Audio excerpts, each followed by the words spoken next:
Yesu ashimwe cyane. Abakunda ijambo ry'Imana ndabasuhuje mu izina ry'Umwami wacu Yesu Kristo. Sibyo? Imana ibahe umugisha. Twavuze inkomyi cyangwa se igituma Imana idasubiza mu masengesho usenga. Twababwiye ko icya mbere ari icyaha. Icya kabiri tubabwira kwizera. Icya gatatu tubabwira gucogo. Mbese kwizera kutizera iyo umuntu mbese atizera muri wowe. Icya gatatu tubabwira gucogora gusenga. Icya gatatu. Icya kane tubabwira kutumvira Imana. Icya gatanu tubabwira ubwoba. None ikintu cya gatandatu icyo cyanyu ubwira. Siko abantu bafite ubwira.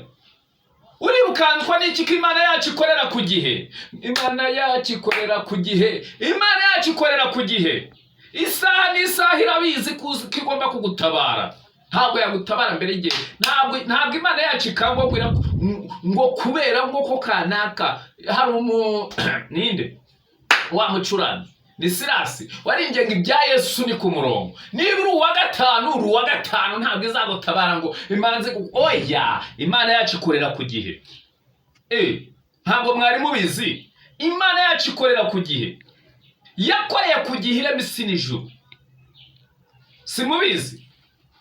Yakoreye ku gihe irema isi n'ijuru. Ikorera ku gihe. Nukuri ngo mbere na mbere Imana yaremye isi n'ijuru. Turasoma mu Itangiriro. Isi yari itagira ishusho, yari iriho ubusa, umwijima wari hejuru y'umuhengeri, maze umwuka w'Imana yagendagendaga hejuru y'amazi. Imana iravuga iti habeho umucyo. Umucyo ubaho. Imana ibona umucyo ko ari mwiza. Imana itandukanya umucyo n'umwijima. Imana yita umucyo amanywa, umwijima wita ijoro. Buragoroba buracya. Uwo ni umunsi wa mbere. Umunsi wa mbere Imana ibona ko ukeneye akawungu ikaguhereza. Umunsi wa mbere Imana ikabona ko ukeneye minerivare y'abana bawe. Sibyo? Ikayiguha. Umunsi wa mbere ikabona ko abarozi bakuzengereje ikabakurinda ntibagire icyo bagutwara. Uzabantu barara iwawe wenda bacuragura bavuga amahamba n'amagambo adahesha Imana icyubahiro. Yego. Imana ibona ikigukwiye akaba ari ikiguha. Umunsi wa mbere ikurindira muri ubwo bukobwa.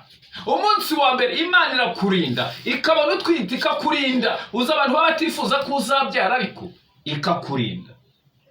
Umunsi wa mbere Imana yacu ikorera ku gihe. Umva se, wose umunsi wa mbere ntabwo yari naniwe kuvuga ko ibyo bintu byose bibereho kimwe byari kubaho, ariko Imana yacu ikorera ku gihe. Imana iravuga iti habeho isanzure hagati y'amazi, rigabanya amazi n'andi mazi. Imana irema iryo sanzure, igabanya amazi yo munsi y'isanzure n'ayo hejuru yayo, biba bityo. Imana yita iryo sanzure ijuru. Buragoroba buracya. Uwo ni umunsi wa kabiri. Imana yacu ikorera ku gihe. Ku munsi wa kabiri Imana ifite icyo yiteguye kugukorera. Ubwa mbere hari icyo yagukoreye, ibuka. N'ubu hari icyo Imana yiteguye kugukorera. N'ejo hari icyo Imana izagukorera. Ejo bundi hari icyo Imana izagukorera. Bukeye hari icyo Imana izagukorera. Muri uyu mwaka 2025 Imana yiteguye kugukorera. 2026 hari icyo Imana yiteguye kugukorera. 2027 jiska igihe uzagira hacecekerwa cyangwa se Kristo agatungurana itorero akarizamuna nawe ukazamukana n'itorero. Niko bimeze. Hari icyo Imana yiteguye kugukorera. Nagira ngo nkubwire ntucike intege, ntugire ubwira bwo kugira icyo ukora. Imana yacu ikorera ku gihe. Ikorera ku gihe. Igihe n'igihe cy'icyanyu. Hari igihe cyo kurira n'igihe cyo gusarura. Tuzajya mu bihe turebe ukuntu bikurikirana, ariko Imana yacu ikorera ku gihe. Sibyo? Reka mbabwire umuntu wafashe igihe agashaka kukirukanza, agashaka kukigira icyo kitari cyo, kandi Imana yacu ikorera ku gihe. Ni umugabo wita Sawuli. Umugabo arandangije ngo Sawuli amarayo iminsi 7 ategereje Samweli nk'uko yamutegetse. Ariko Samweli ataraza i Gilugari, abantu baratatana bamushiraho, nuko Sawuli aravuga ati nimunzanire hano igitambo cyoswa n'ibitambo by'ishimwe yuko turi amahoro. Ahera akatamba igitambo cyoswa, ngo ahera akatamba igitambo cyoswa. Uyu mugabo nta nubwo yari uwo mu batambyi, usibye ko yari umwami wa Isiraheli. Icyo kibi cyaha urimo urirukanga ushaka kwirwanirira, kandi wakagombye gutegereza Imana yawe ikakuyobora muri byose. Ukirwanirira ugashaka, uzashaka nyine uhure n'ugutera amabogisi. Ukirwanirira ukavuga uti reka nkore ibi ngibi, nyine bizahomba, kubera ko Imana yacu ikorera ku gihe. Tegereza gukora kw'Imana, tegereza gukora kw'Imana, Imana izakugirira neza. Sibyo? Imana izakugirira neza. Imana yacu ishimwe. Haleluya. Akimara gutamba, Samweli abaraje azanye ibisubizo. We, hari igihe wirwanirira kandi gusubizwa kwawe kuba kuri bugufi. Abaraje, Sawuli arasohoka ajya kumusanganira ngo amuramutse. Samweli aramubaza ati ibyo wakoze ni ibiki? Sawuli aramusubiza ati nabonye abantu banshizeho baratatana, nawe ntiwaje mu minsi yategetswe, kandi Abafilisitiya bari bamaze guteranira i Mikimashi. Bituma nibwira nti ubu ngubu Abafilisitiya bari bubanuke Gilugari bantere, kandi ntarahendahenda Uwiteka ngo ampe umugisha. Nicyo cyatumye nihata gutamba igitambo cyoswa.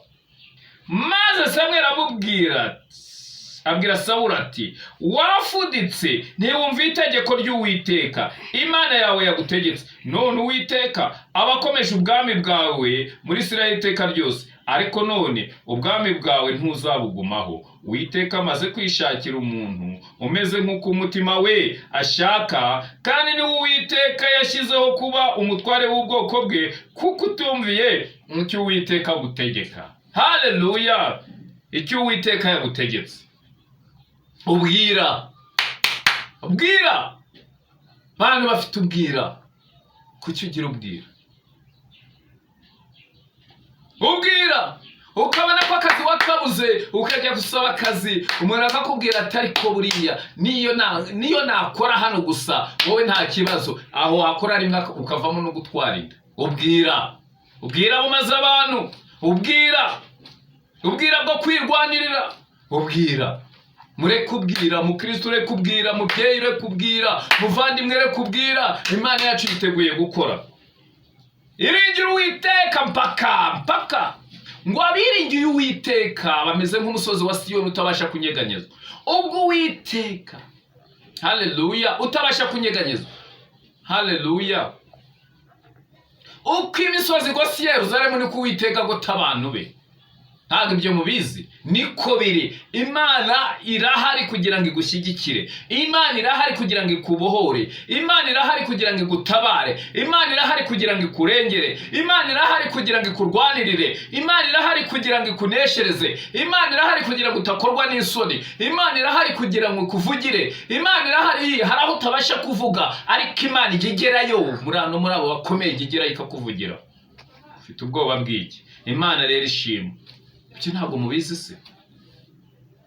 Wowe uragira ubwoba ariko disi, ukagira ubwira ariko disi, kubera iki? Ubwira. Rero reka mbabwize ukuri. Imana, dufite Imana yitwa Imana ishobora byose. Intumwa za Yesu zamubwiye ati twigishe gusenga, ati mujye musenga Data wa twese uri mu ijuru, ubwami bwawe buze. Saba ubwami bw'Imana buze ku buzima bwawe. Saba ubwami bw'Imana buze ku muryango wawe. Saba ubwami bw'Imana buze ku itorero ryawe. Saba ubwami bw'Imana buze ku bugingo bwawe. Saba ubwami bw'Imana mugendane. Saba ubwami bw'Imana muhorane. Saba ubwami bw'Imana, ubeho mu bwami bw'Imana. Haleluya. Imana ishimwe. Nari ndi kubabwira ko ubwira ubwo nibwo bwatumye Sawuli ubwami bwe budakomera. Ashaka ko ubukobwa bwawe bukomera, reka ubwira. Kiri imyaka 12 ugiye gushaka, 12, 15, 20, ukirukanyira gushaka. Bwira. Shaka umugabo ukurusha ni akozajya kureba mu gihorihori. Ubwira. Kabura umwana w'imyaka 30 ukajya gushaka umukecuru w'imyaka 80. Ubwira. ngo urashaka gukira, ubwira. Mani tubabarire cyane, ubwira. Bwira bukoze ku bantu. Ubwira utumye Imana itakora. Ubwira buratuma ubuzima bw'abantu butonekara. Ubwira bwo kuba bakene buratuma abantu bajya kuba batinganye. Ubwira. Why? Ubwira. Kubera iki? Reka ubwira. Mana ishimwe kandi Imana y'amahoro ihabwa icyubahiro. Ariko Mana habwa icyubahiro kubw'ijambo ryawe, habwa icyubahiro kutuneshereze, habwa icyubahiro Mana, kandi uturinde ubwira mu izina rya Yesu, uturinde kwirwanirira mu izina rya Yesu. Bwira. Mana y'amahoro ibaho umugisha, kandi Imana y'amahoro ikomeze bane nawe. Haleluya, amen.